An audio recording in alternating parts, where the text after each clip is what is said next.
Hello,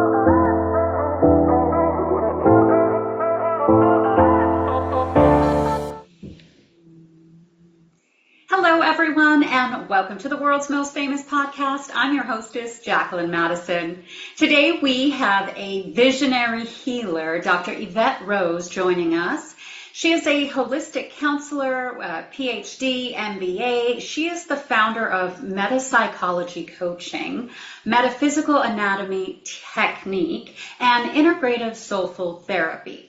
She is also the best-selling author of Metaphysical Anatomy Volume 1 and over 20 additional self-help and trauma recovery books. Her work empowers people to heal by gaining awareness, learning emotional patterns, and applying tools through workshops and training sessions.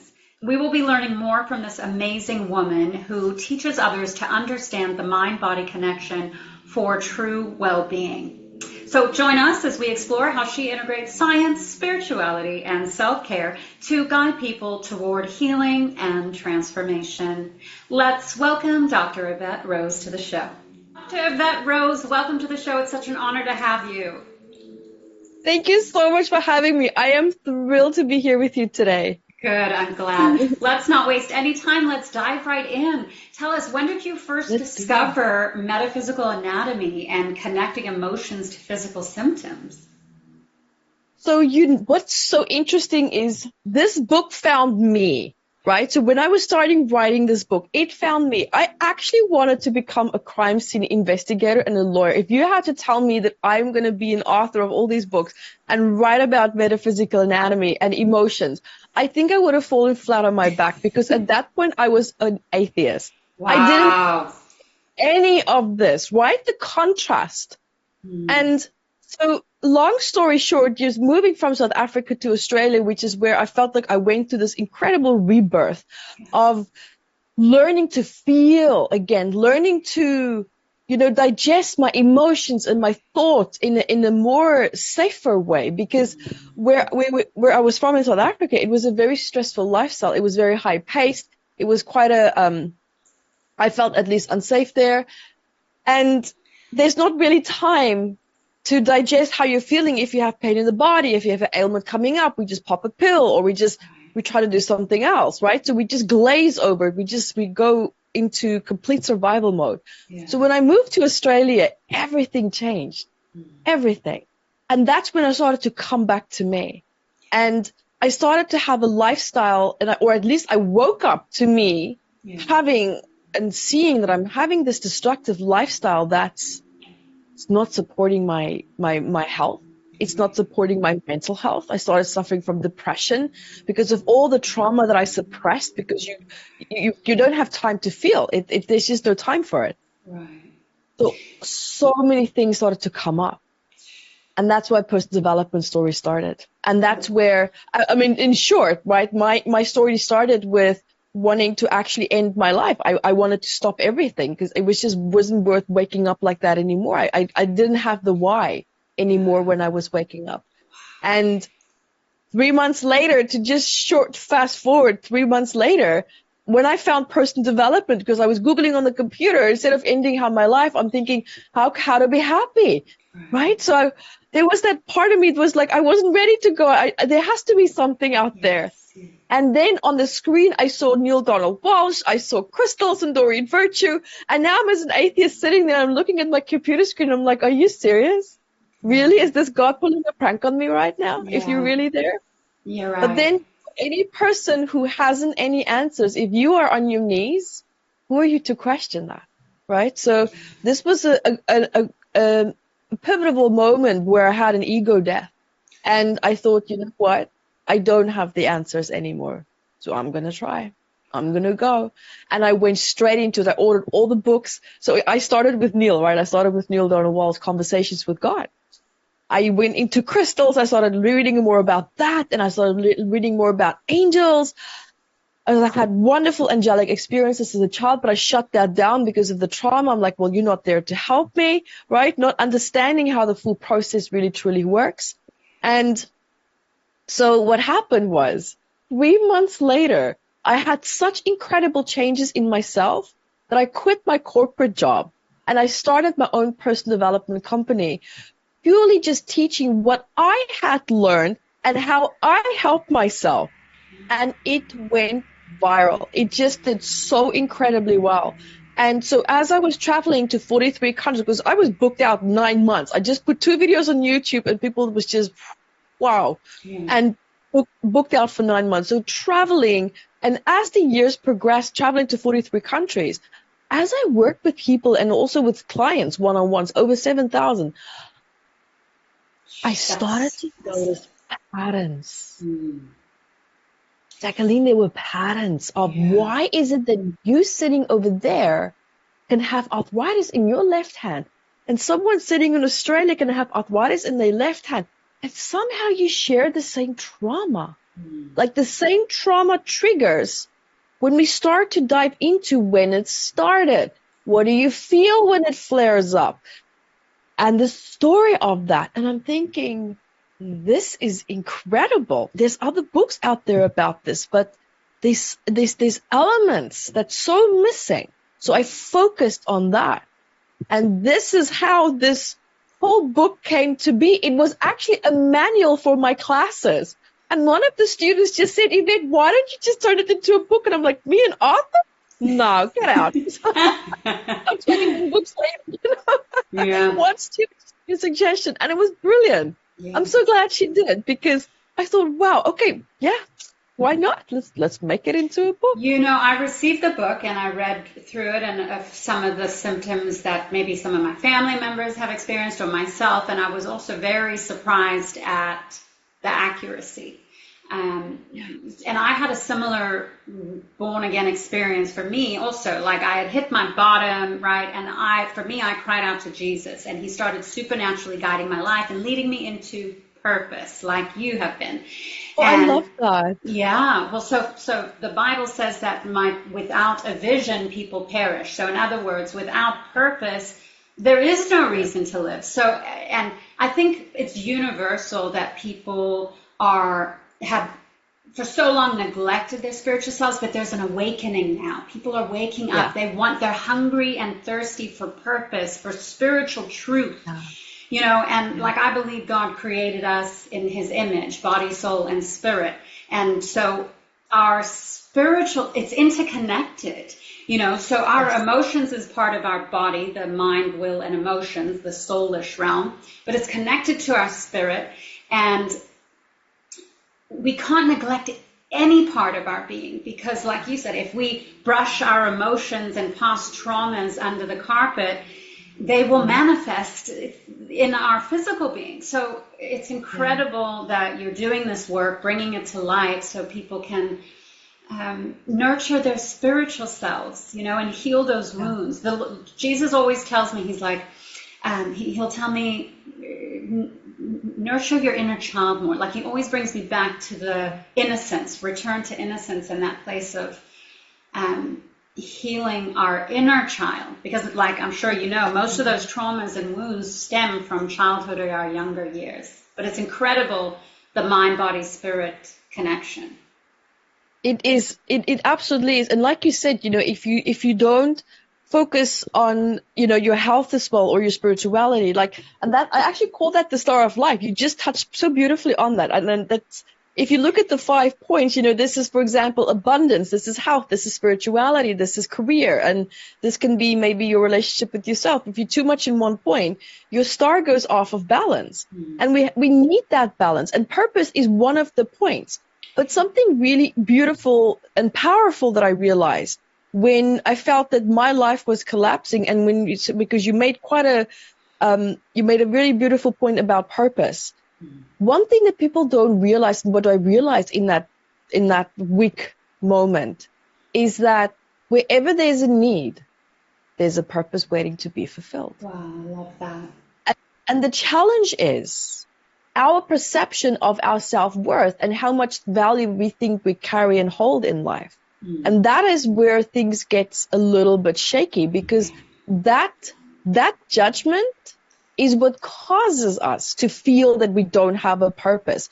But just the fact that you're breathing, that you're getting up, Maybe you walked past someone, or maybe you sat next to someone, or you just looked at them a certain way and it did something really beautiful for them.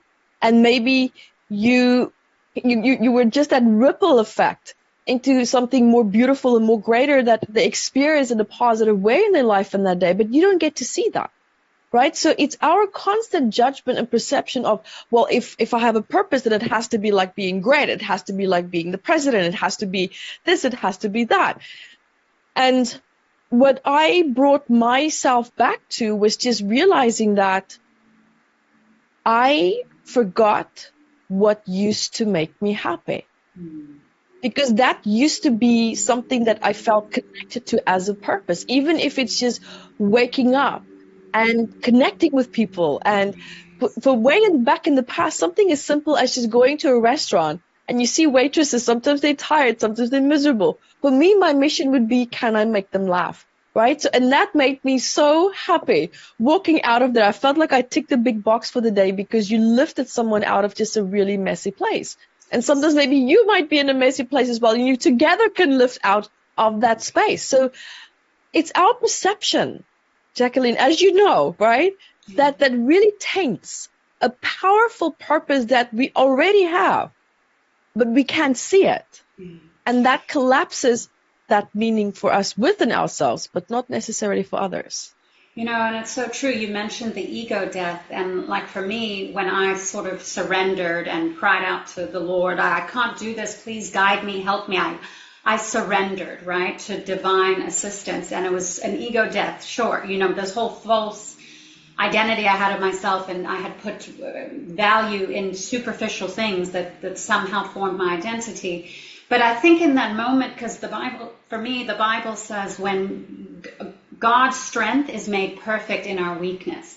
So it's when we can surrender, as they say, let go and let God. Let the divine plan for your life now manifest itself by, there's a song that says, Jesus, take the wheel, right? So we're so busy trying to drive and manipulate our own life path that when you actually let go and let God, the manifestation of your destiny, your God-given destiny and plan and purpose for your life is far greater and more powerful and impactful, as you mentioned, than you can even imagine. Because I'm a big believer in the butterfly effect. A simple smile to a stranger could change the trajectory of their life. They may be considering ending their life, and that smile could be the catalyst for them to believe that they're still good in the world, you know. So we don't know, but your very being, your very existence is purposeful. And so we mustn't lose sight of that, you know. And it can be very hard to, because life can be so mundane, but the spiritual purpose in our being, and it's beautiful.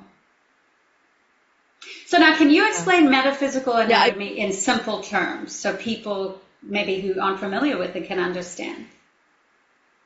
That's a really great question. So metaphysical anatomy is, so when you look at even just the title, right, the word meta in metaphysical anatomy, it means the space between you and I. It's like that overarching space where there's information being exchanged. We know something is happening, but we can't explain it. Could another word for it be spiritual realm, or spiritual, or no? Actually, no. You're going to be really surprised by this. So I'm going to share a relatable example. So for everyone else listening, and for you as well, I'm sure, have you ever been outside and then you see someone, but you don't see their face, but suddenly you just feel this, something doesn't feel right? This person maybe feels really sad, or something just feels really off, or suddenly you just feel this wave of sadness, or this wave of depression, or this wave of anxiety. Have you ever experienced that? Yes, I've been in presence of others and sensed almost their energy, whether it's the high anxiety, and it's, yeah. But you can't see their face. There's no evidence to prove to you why you feel the way that you do.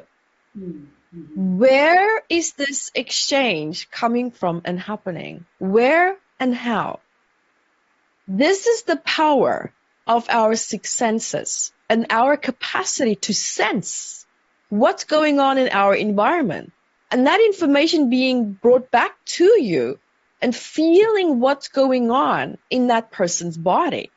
This normally, what I would also explain is It's because the insula in the brain helps us to interpret, emotions, feelings, and sensations. And then we have a process what's called interoception, which is that connection, which is the process of how the brain and the body exchanges information to interpret sensations.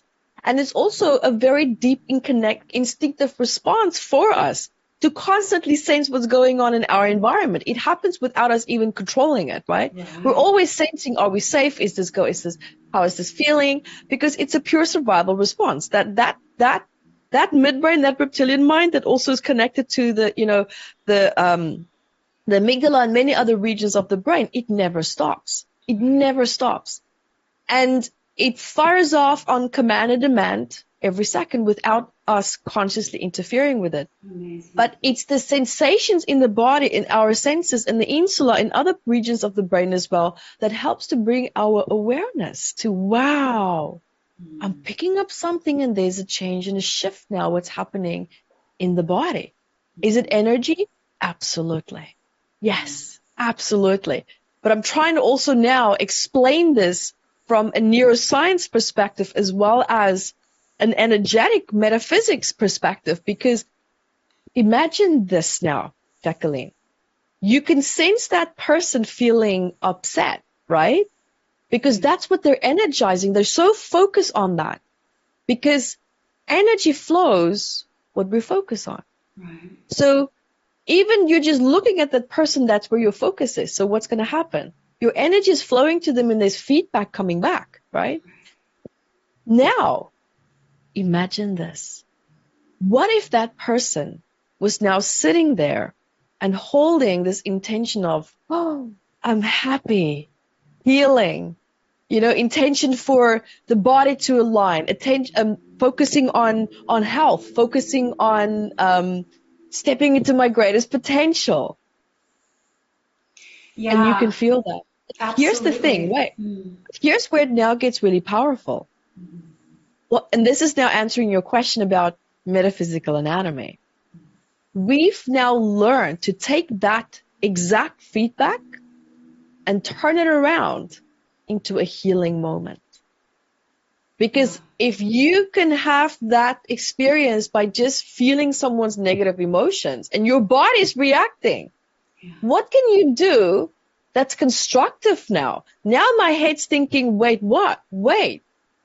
There has to be a way to turn this around. So now what we do is I'm teaching people, and what I learned myself was how to start to hold and focus on positive thoughts, elevating someone, seeing the best in them, seeing the healing potential in them, seeing where stress needs to be released. What do you think their body is going to do if I'm fully focused on them and they fully focus on me? Yeah, absolutely. Something's going to happen. Right. Something is going to respond. Because it's like we do have a collective connectivity, whether we're conscious of it or not. And a lot of times, like, have you seen someone who's very depressed or sad, their body shows it, or maybe they're ill, right? Maybe their sickness is manifesting from an emotional wound, but it shows physically, like you said. Yeah. Whereas we, as you said, we have the power, and I would call it, to align with the divine, right? So God is peace, God is love, God is joy, right? So if we align with the divine and then we're operating from that place of high spirituality, our energy vibrations, our intention can lift other spirits and affect them on a metaphysical level, because, like, as I said, we're body, soul, and spirit. So we do have that intangible metaphysical aspect of our being that has power to affect others. And it's incredible. I fully believe in that, because we call them into that potential, right? They can feel, like, when you speak to someone, I'm sure you also have had that experience. I mean, I definitely have. When you speak to someone and suddenly there's just synergy, you just click, and it's because you can feel that person likes you. You feel there's just this beautiful connection, and it's because they're consciously or subconsciously holding positive thoughts about you, and it just continuously elevates you, right? And it creates that beautiful, I call it synergy. Right? When you just have that connection with someone else. And another great example is to really touch on what you said there that was really important. Have you ever spoken to someone as well, and you can just feel, oh, wow, I can feel where and how far I can push this person, right? You can almost just feel where their boundaries are. That's their clarity in their boundaries. That's how clear they are. And you're tapping into that, and you're feeling that, and you're responding to that. And this is where I learned the power of clarity. The power of clarity and the power of focus. This is incredible for yourself and for other people as well. Yeah. So with all this understanding of our metaphysical anatomy and that our emotional state impacts and manifests through our physical being, how can we heal these things? What's your suggestion to go about healing these manifestations and the root cause? So that's a really great question. What I'm now, and this is part of the process that I've been developing over the years, because I'm like, okay, so how? What do we do with all of this now? How do we release this? How do I release all this pain that I have within me that's constantly sabotaging my life? Because every pain point that we have, whether we are aware of it or not, we're making decisions for our future that's constantly influencing our future, right? So I've had to start to learn to ask myself, what decisions can I start to make today that my future self will be thankful for? And this is something that really started to pull me back and realizing, wow, to live more consciously, at least this was my step. This was my step because I had such a fear of feeling. I didn't want to feel my emotions because I mean, I lived my entire life not feeling. And most of us, not all, but most of us, we set up our lives consciously or subconsciously to not feel. It's high pace, instant gratification. So we get hooked on all these quick feels. I call them the quick feels, right? So we don't really learn to digest what's happening in the body and in our mind and in our heart. It's so true. Like, I feel like we emotionally neglect ourselves, most of us. Right? Yes. And so what's now happening, and that's also why we, in most cases, can become ill, because we don't pay attention, we don't value, we don't look at why is the body hurting or why is it upset. And the more we overlook that or give it the wrong solution because we don't understand what the real true problem is, because if we did, we will apply the right solution, right? This is part of the challenge. So I had to help people to learn to feel safe to feel again, because feeling doesn't mean you're going to be re-traumatized.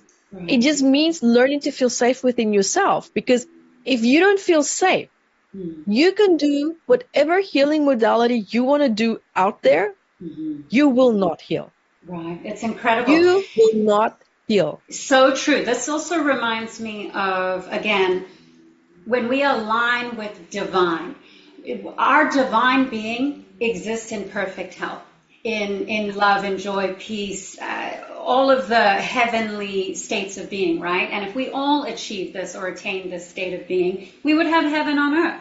Okay, and I think that's ultimately what we all want. But it's this world, it has its challenges, and we have spiritual growth to get to that point.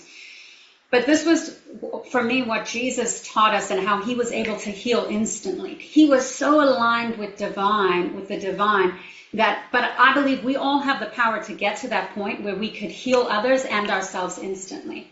So for me, it's about the spiritual growth. Aligning with the divine means coming into alignment with God's plan and purpose for your life and your identity as a divine child of God, right? And operating from a place of love and joy and harmony and peace, all the things that God is. And we live from that space and that place. And again, that would bring heaven to earth, and we can get there, but it takes work. It takes it's spiritual one step growth. at a time. And also for me, what I and to put a different take on that as well, is when we come back to ourselves, that's when we come back to God as well, right? So this is where we come back to that beautiful embodiment of God. And because this is where we feel, this is where our intuition comes through, this is where messages is digested, right?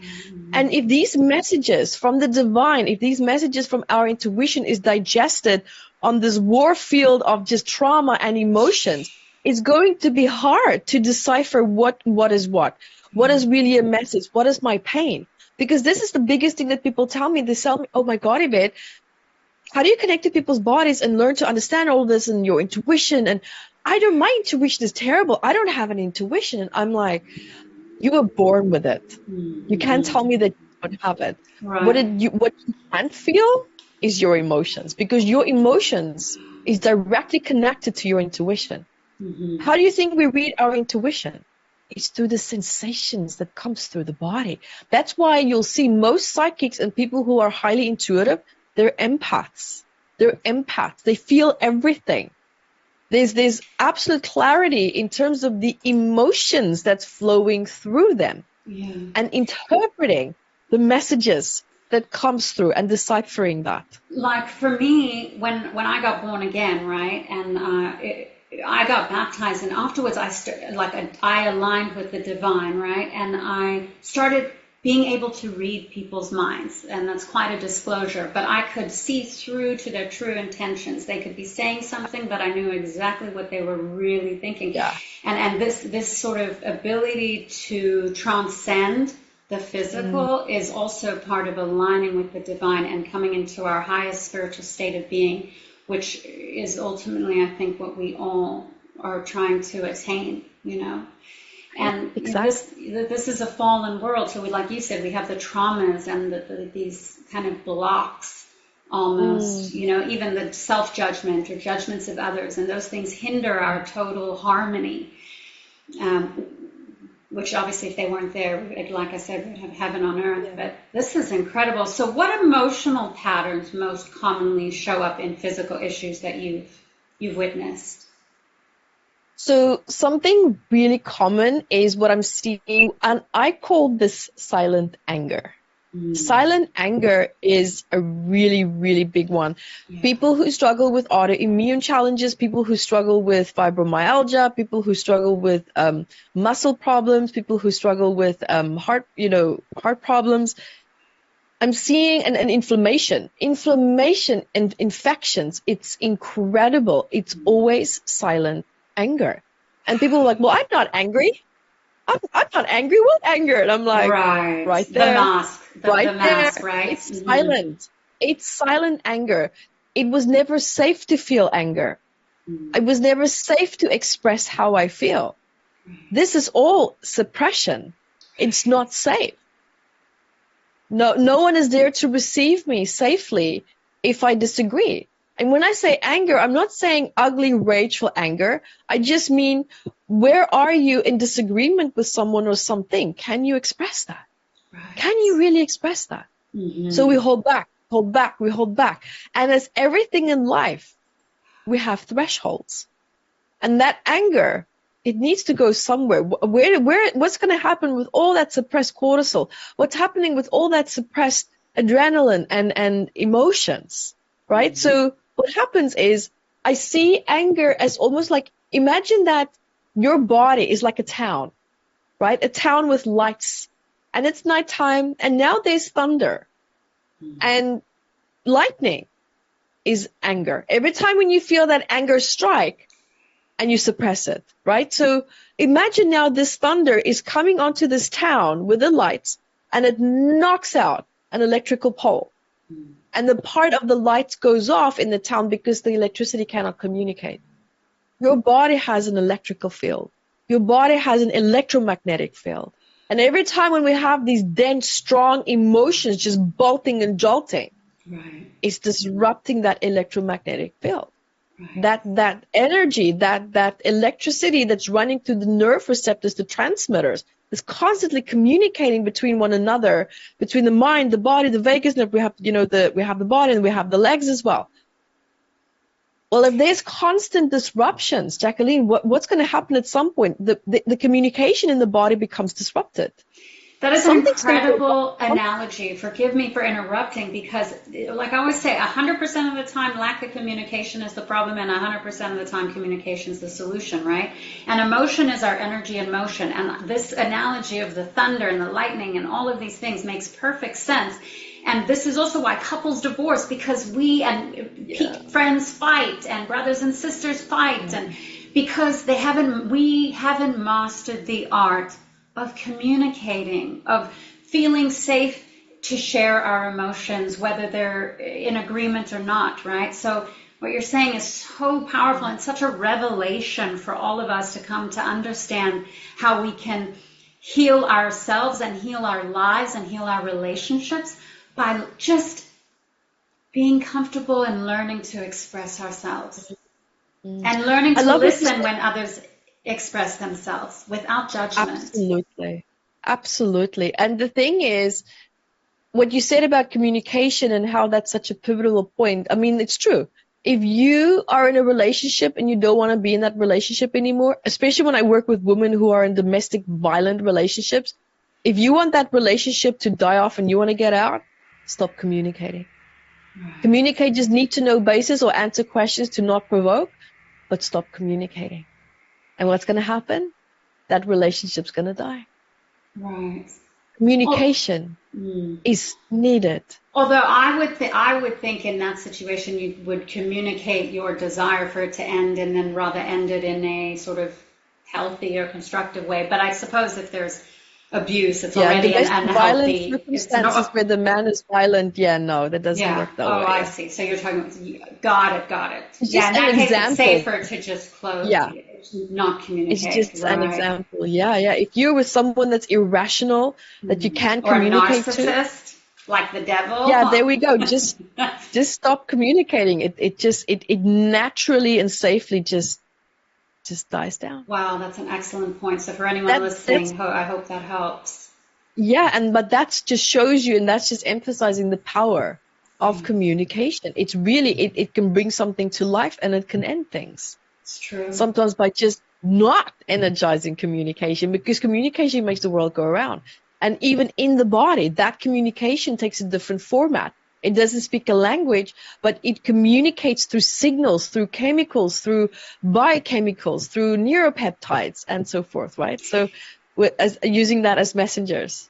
Well, I love that the title of your book is Metaphysical Anatomy, Your Body is Speaking, Are You Listening?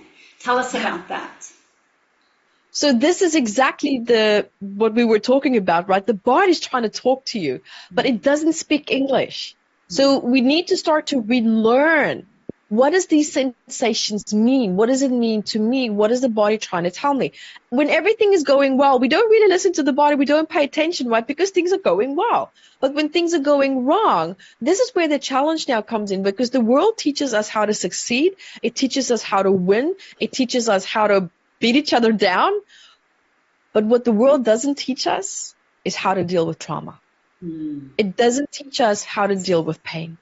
Right? So this is the biggest challenge that we're facing. We're not equipped to deal with, well, if something goes wrong in the body, what's going on? Then we get angry, like, why are you malfunctioning? Why are you doing this? The body's actually like, listen, I did my best until now, and now we need to be a team on this, right? But then we criticize, we attack the body. You're failing me, and you're doing this. No.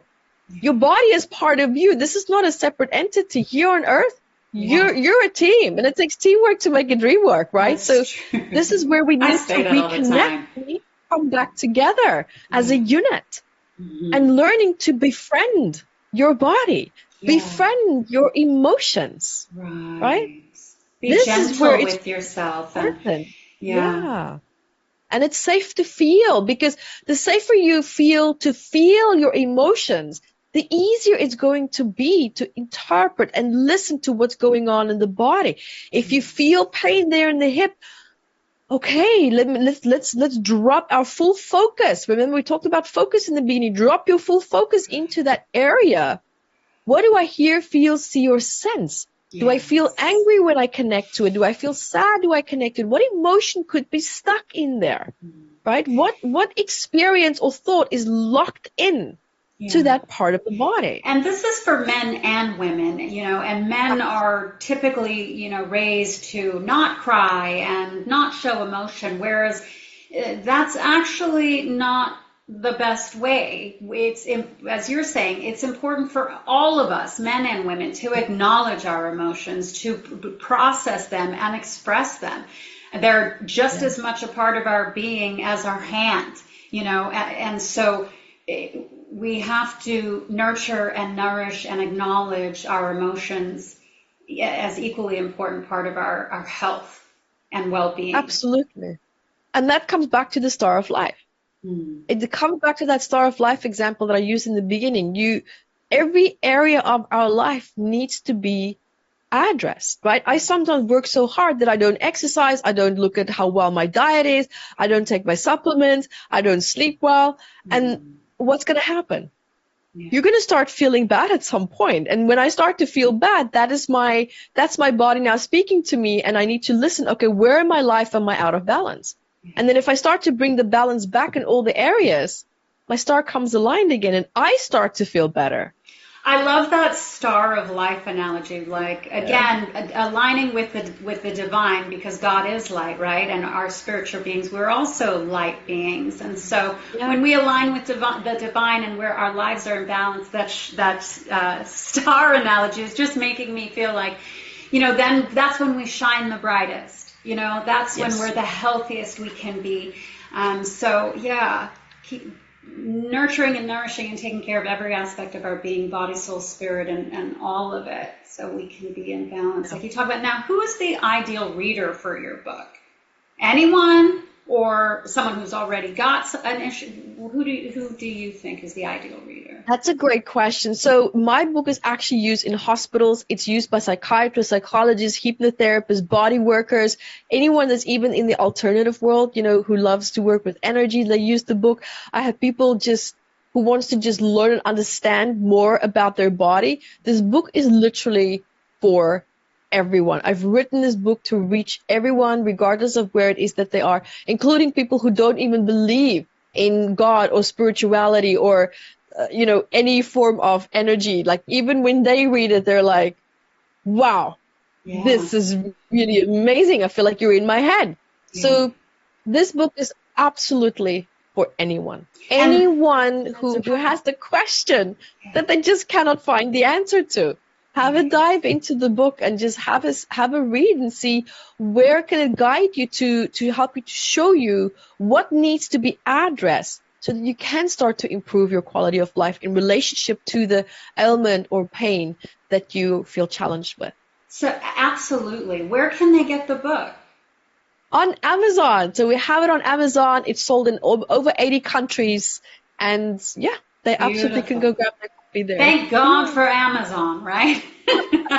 No, but really, because this book has powerful revelations for people who maybe are just awakening to the spiritual aspect of their being, and that their physical manifestations or ailments do perhaps have an emotional or spiritual cause that can be healed with just some tender love and care to your emotional self and your spiritual self, And we're all so delicate. I know we like to take on the world, but we really are. We're delicate. I say we're God's children, and we kind of all need to nurture ourselves like innocent children and take care of ourselves.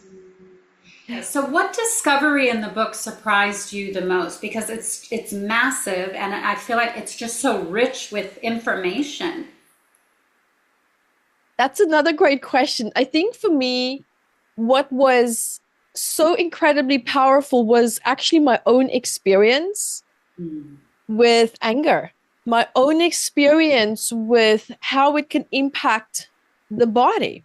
And so I think it's easier for us to digest things when we ourselves go through that, right? Because then we're not looking at it from a different perspective. We're actually right in there. We're in it to really, truly go through the motions of it. And that's when just before I turned 30, I had broken heart syndrome. And that is a stress-induced heart attack. This was from me working so hard, just riding off of this huge stress, which is positive stress, thinking, wow, this is great. I'm loving this. But what I wasn't realizing is that I used the suppressed anger that I had towards my father as my gasoline and fuel to propel me forward, purely because he told me when I was 12 that you will achieve nothing. Oh my He said, word. You will wipe off the vomit on the floor in the pubs where I drink. That's what he said to me. Lord have And mercy. Wow. and But this I stayed know with our parents can sometimes cause the most yeah, damage, unfortunately. yeah, You know, I have my own yeah, story, and I also had to. So for me, obviously, being a Christian, right, the Holy Spirit, when you get baptized, is the counselor, and so He'll give me revelations of these things, these inner workings of my. And I had anger, and so. And a lot of times anger, correct me if I'm wrong, stems from unforgiveness. Things that yeah, people have done to us that we still kind of can't let go of, can't quite forgive. But for me, obviously, in my Christian faith, the Bible says God won't forgive us if we don't forgive others. So that was such a transformative time in my life, was to heal and let go and forgive every transgression, right? The littlest yeah, insult or harsh word, and to the biggest, most painful betrayals.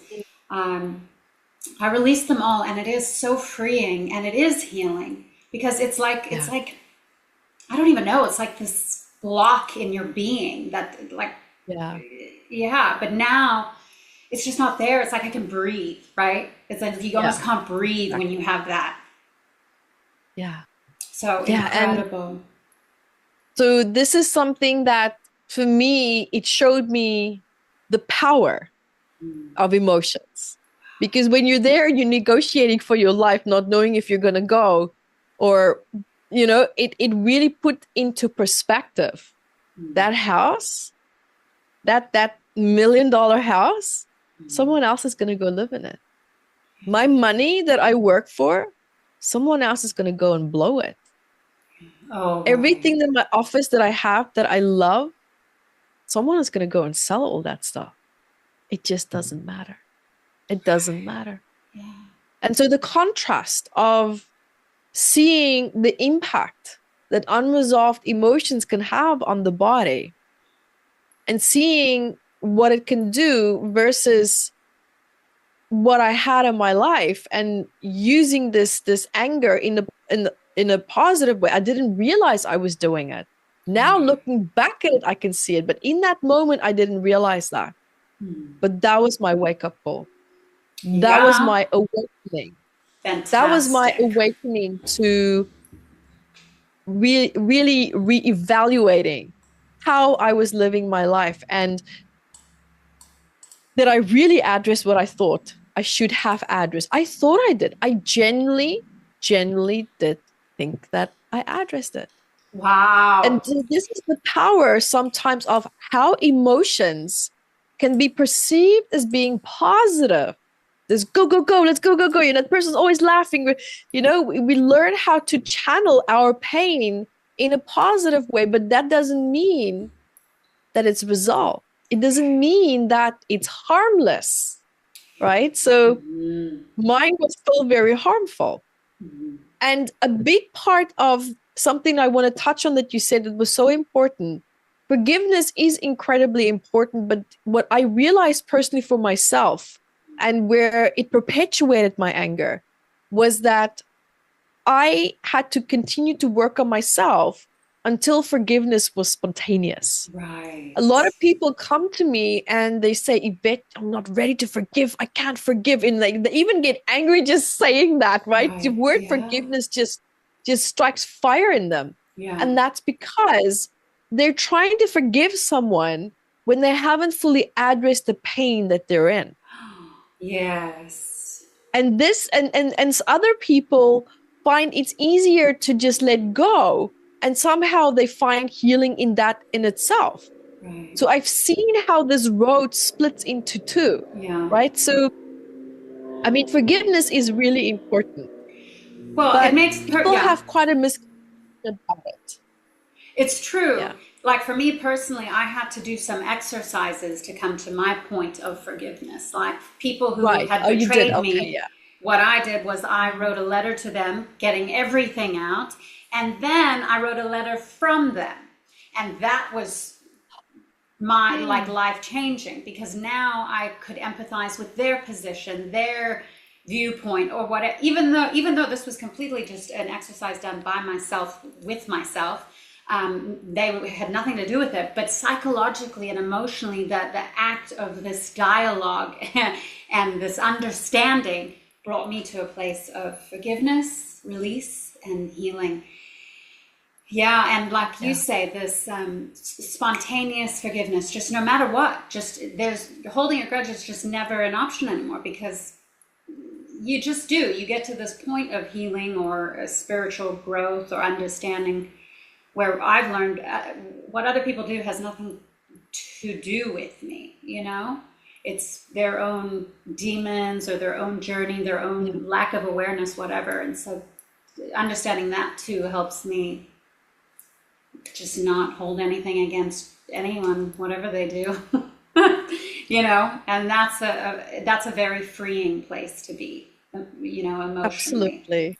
Because I think unforgiveness and that anger, that silent anger you talked about, which I had, it's like a prison.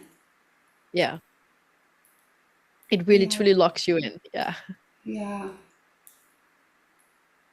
So what sort of final words would you want to say to our listeners and readers of your book and people who are considering getting the book?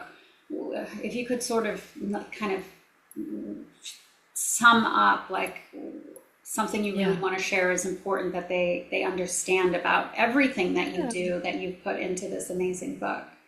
And also I wanted to go on. No, tell me. Well, no, my next question would be like, how can they be involved in your coaching and training sessions and things like that? But definitely first I want to know like what you have to say. So what's really important is to learn and understand that your body is your greatest cheerleader. That heart in your chest, it's beating for you, not for anyone else. It's beating for you. And your body, its sole purpose is to keep you alive. Its sole purpose is to help you to live your best life. And sometimes it's going to be malfunctions as we have with cars. But the reason why cars sometimes can drive really long is because when people service them regularly. The body also needs regular checkup. The body needs to be given all the fuel, the gasoline, the right supplements that it needs, the right amount of sleep, you know, therapies, whatever it is that you can do to help you to improve your quality of life and your body's quality of life. If you can really truly start to relearn how to reconnect to the body and see it as your greatest ally, to see it as the vehicle to help you to get to where it is that you want to be, you're going to have a different relationship with it. And that's when you're really going to start to thrive as well. Right? Because we're so dissociated, we're so disconnected from the body, and we get stuck in survival that you can't, if you're looking right, you can't see what's going on to the left. So it's hard to understand sometimes what's happening inside of the body. And it's just bringing your focus and your awareness back to you, bringing it back into the body. And with coaching, so we do one-on-one sessions. I've trained many practitioners across the world. I also do sessions, and we have wonderful events always where we teach people one-day workshops, how to connect to the body, how to read the body again, how to read someone else's body as well, if you want to help them to interpret emotions. And of course, trauma recovery techniques that we have as well, that's based on the research that I've also done. So there's a lot of wonderful resources out there, and I have free resources for people as well. My YouTube channel, evettevideos.com. I have this little book that I also just published, which is also free. So this book actually can help you to understand what is the message in my body when I feel something. And there's a free guided healing session also that's pre-recorded that you can go through to help you to start to move through maybe certain blocks that you have. So there's so many free resources out there because I really truly would love to help people. And we have a free MAT membership site, so that's matmembers.com. Tons of free courses on there that you can jump on as well and go browse through that can support and help you throughout your journey as well. So that's what we have. So there's so many wonderful free things that you can go and grab to really start your journey as well. Free gifts. You know, it's been such an honor, you know, Evette. I am so grateful to God that He intervened at that time in your life and He led you into your purpose, because you really, what you are doing now and what you're sharing with others is is bringing so much healing to the world, which is so needed, you know. And so I love what you're doing. I wish you boundless and endless success, and I can't wait to, you know, keep in touch and see how you grow over the years and into the future, because Absolutely. this is only a good thing, and I think so many millions of people need it. Congratulations on the book, and thank you for the gift. I'm, you know, looking forward to keeping it as a resource in my life as well. And as a fellow South African, as you know, I'm from South Africa. It's really been a pleasure, and it's lovely to meet you. God bless you, and yeah, we'd love to have you on in the future. I would love that. Maybe part 2. Yes, wonderful. Yeah. Thank you for having me. It's been a pleasure. We'll see you next time. Thank you. Take care. Bye-bye now. Bye.